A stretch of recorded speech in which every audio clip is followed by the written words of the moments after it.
Mtazamaji, jina langu naitwa Afonsi Kusaga, mwandishi wa Wananchi. Hapa ni katikati kabisa ya jiji la Arusha. Usiku huu wananchi mbalimbali ambao wamejitokeza katika zoezi la kula nyama ambalo hili limeratibiwa na Mheshimiwa Mkuu wa Mkoa Paul Makonda katika siku ya wanawake ambayo kilele chake ni siku ya kesho.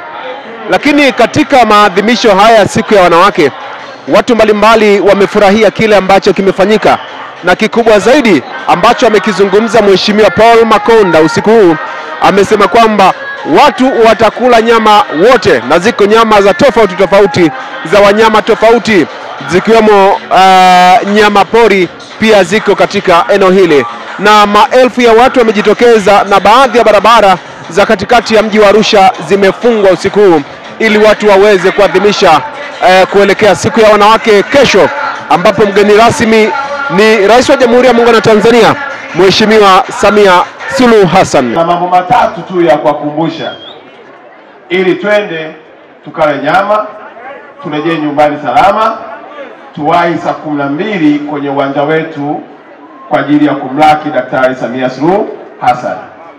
Jambo la kwanza, Arusha usalama ni namba 1. Tuhakikisha kwamba kila mwananchi wa mkoa wetu anakuwa mstari wa mbele wa kulinda na kutoa taarifa ili tuendelee kuwa salama, kwa kuwa usalama ndio mtaji wetu. Leo hii kwa sababu tuna amani, ndio maana tunaona mikutano mikubwa kama hii inayokuja na fursa nyingi za uchumi kwenye mkoa wetu, kwa sababu hakuna maandamano, hakuna mabomu na hakuna ujambazi. Watu wako salama na wageni wanakuja. Kwa hiyo niombe sana, usikubali mtu aharibu amani na utulivu wa mkoa wetu. Usikubali mtu akushawishi tuvuruge amani yetu. Hata tunapoelekea kwenye kipindi cha uchaguzi, tusikubali kurubuniwa tukapoteza tunu ya amani ya mkoa wetu. Amani ndio kila kitu. Hakuna utalii kama hakuna amani. Hoteli hatakuwa na wateja kama hakuna amani. Mamalishe hatauza kama hakuna amani. Mkulima hatapata soko lake kama hakuna amani. Na mifano tunayo, sisi tujifunze kwa wenzetu na tuilinde amani yetu. Jambo la pili, wananchi wa Arusha, mkoa mzima, mfahamu ya kwamba tumepata upendeleo mkubwa wa kuzaliwa au kuishi katika mkoa wenye fursa nyingi kama mkoa wa Arusha. Hatupaswi kuwa maskini. Naomba nirudie, tumependelewa na Mwenyezi Mungu kwa kuzaliwa au kuja kuishi Arusha. Hatupaswi kukubali umaskini.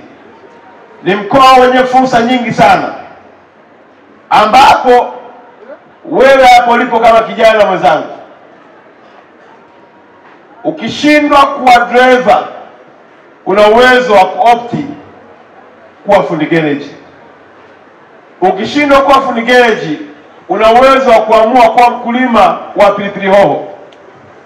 Ukishindwa, unaweza kaamua kupandisha watu kwenye mlima. Ukishindwa, unaweza kaamua kwenda kuchimba rubi.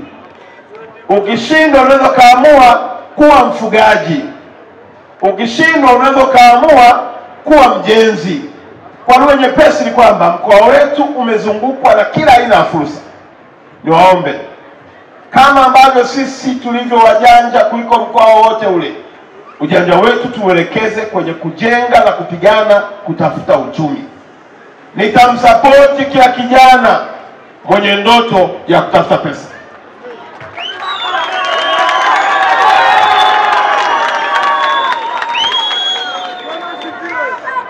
Na ndio maana vijana wa pikipiki walikuwa wanajulikana kama wahuni. Wakipita mtaani wanaona kama ni wezi. Tumefanya mashindano mwaka jana. Mashindano yameenda vizuri. na kwa mara ya kwanza vijana wa kutoka Arusha Ngalinalo wamewakilisha Tanzania kwenye mashindano ya Afrika Marrakesh, Morocco, na wamefika kule.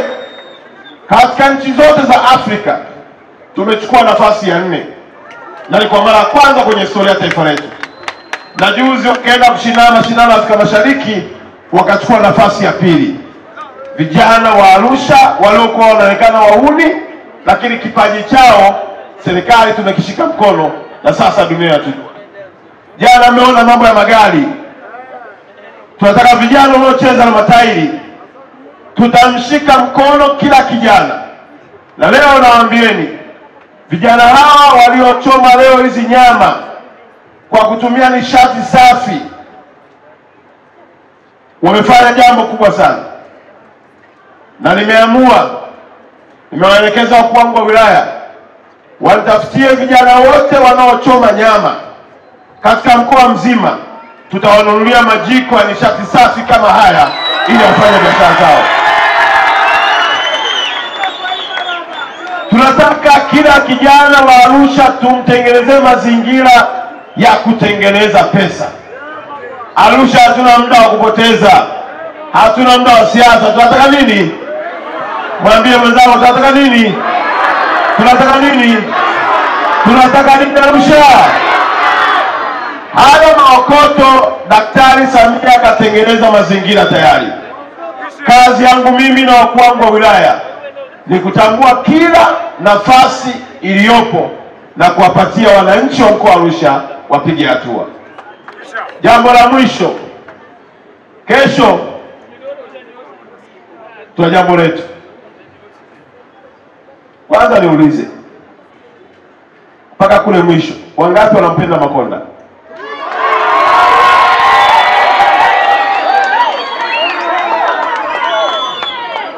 Naomba nirudie tena, wangapi wanampenda Makonda?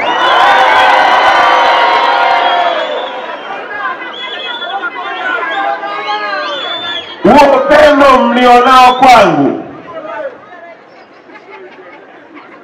umetokana na mtu mmoja anaitwa Daktari Samia Suluhu Hassan kunipa nafasi ya kuwatumikeni nyinyi. Kwa naombeni wananchi wote wa mkoa wa Arusha kupitia vyombo vya habari, kupitia mitandao ya kijamii, kesho twendeni tukamwonyeshe upendo bosi wangu, ili ajue hakukosea Makonda kumleta Arusha. Wangapi wanaunga mkono katika hilo? Tukiwepo uwanjani kuna mambo mengi yanafanyika kesho, lakini moja muhimu ambalo nawasihi ni kusikiliza hotuba ya Daktari Samia Suluhu Hassan, Rais wa Jamhuri ya Muungano, mwanamke wa kwanza kuwa kiongozi na amiri jeshi mkuu mwenye mapenzi makubwa na taifa letu.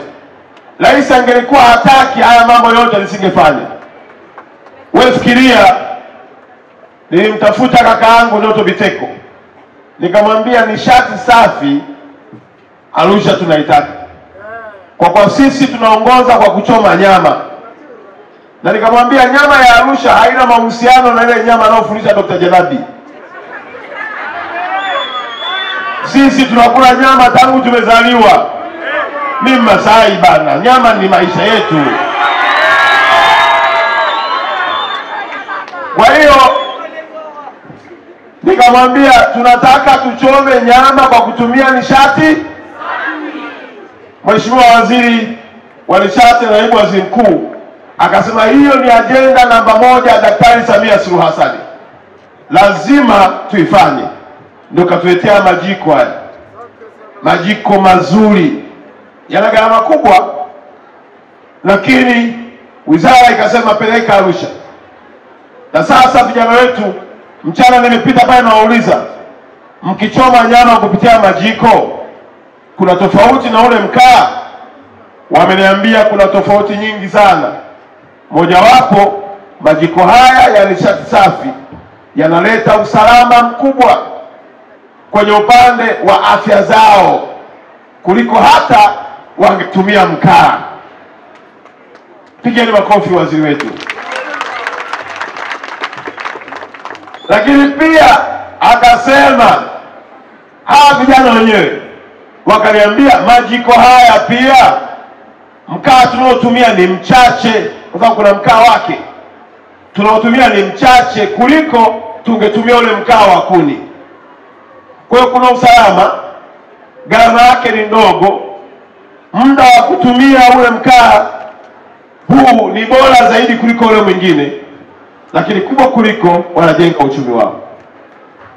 Kwa maelekezo hayo waziri ametuletea haya. Maana yake na sisi kwa niaba ya wananchi wa Arusha tutakapokwenda kula hiyo nyama, tujue kwamba Daktari Samia na Waziri Doto Biteko wamekuwa sehemu ya kutuwezesha. Daktari Samia nilipomuomba naomba hela ng'ombe, akasema nakupa. Tumechinja ng'ombe zaidi ya 400 hapa. Yaani leo utashiba na utagaragara. Lakini la pili ninalokusina kukuomba, hakikisha wewe mwananchi wa mkoa wa Arusha unajua umuhimu wa mazingira. Mabadiliko ya tabia ya nchi kwa kukatakata miti, kwa kuharibu mazingira, matokeo yake wana Arusha nyinyi mashahidi. Mwezi kama huu mvua zingekuwa zinanyesha, lakini mabadiliko ya tabia ya nchi hatujui ni lini hata mvua itakuja. Mabadiliko ya tabia ya nchi, jua limekuwa kali Arusha. Mabadiliko ya tabia ya nchi yanapelekea tutajikuta tunalima alafu hatupati mazao ya kutosha, tutaingia kwenye njaa. Maombi yangu tuendeleze kulinda mazingira, kila mwananchi apande mti, na tunapoingia kwenye kilimo tufate masharti ya wataalamu wetu walio chini ya Wizara ya Kilimo. Chakula kimeshaombewa na kimeangaliwa vizuri. Maelekezo yangu, tunahitaji nidhamu ya hali ya juu. Nikisema nidhamu namaanisha nidhamu, na nidhamu hiyo itaanzia kwangu mpaka kwako. Kwa maana askari wangu nategemea hawatawapiga watu wote. Cha msingi, fuateni askari wanachoambiwa. Tutapanga foleni, kwa maana mistari, atachukua chakula mtu, ataonyeshwa njia ya kupita, atapita, atakwenda. Askari popote mlipo, muende kwenye zile meza kwa kuhakikisha watu wanajipanga. Mheshimiwa ametoa maelekezo kwamba anaweza kaanza watu wanawake kupata chakula, lakini chakula kiko kwa ajili ya watu wote, mtakula na kusaza. Naomba tuheshimu, kusiwe kuna fujo. Atakayefanya fujo anajua kitakachompata, sio? Kwa hiyo naomba tule kwa nidhamu na tupange foleni.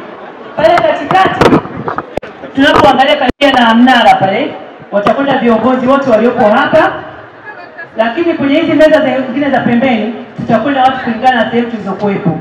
Kwa utaratibu huo naomba tujipange tuanze kwenda kupata chakula. Asanteni.